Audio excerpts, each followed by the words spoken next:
Sri Lanka will host the 5th Asia-Pacific Forum of Ministers and Environment Authorities in Colombo from the 3rd of October to the 6th of October. This is the largest regional environmental event in the Asia-Pacific region. Minister of Environment Nazir Ahmed announced that this significant international event will witness the participation of 41 member countries of UNEP Asia-Pacific, with 25 countries and 16 ministers already confirming their attendance so far. We expect a total number of 300 plus foreign delegates and 100 plus professionals and the environmental activists and the stakeholders from Sri Lanka also. The objective of this ministerial forum is to provide the regional inputs to the 6th session of the United Nations Environment Assembly, that is to be held in Nairobi from 24th February to March 1st, 2024.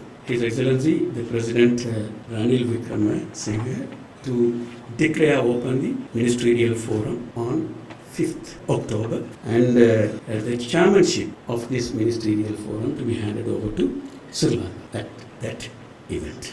The Climate Justice Forum, something new that Sri Lanka is going to propose, will address the issue of debt burden as against the climate vulnerability of the climate vulnerable and developing countries. Sri Lanka will spearhead the session. This forum comes as part of the ongoing efforts to address the triple planetary crisis of climate change, biodiversity loss and pollution, with a focus on sustainable multilateral actions. When you take climate action, there are three components.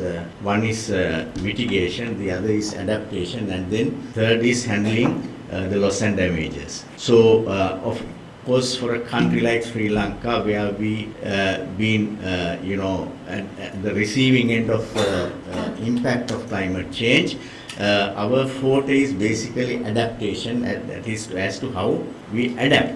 But then, sometimes we tend to forget the strength, Sri Lanka's strength in mitigation. Now, we don't produce even 5 gigawatts in Sri Lanka in energy, but they have studied and sort of established the fact that only through wind power we can go up to 20 gigawatts on land, onshore, offshore. So that's if we somehow manage to get investments and somehow invest in our solar, wind, hydro, reaching net zero is not going to be a problem, and also we will have surplus, and that's income for the country. So it's very difficult, but then that's the way forward for Sri Lanka. The event will provide a platform for governments, intergovernmental organizations and stakeholders to discuss and prioritize environmental issues in the Asia-Pacific region, contributing to the global effort to combat these challenges.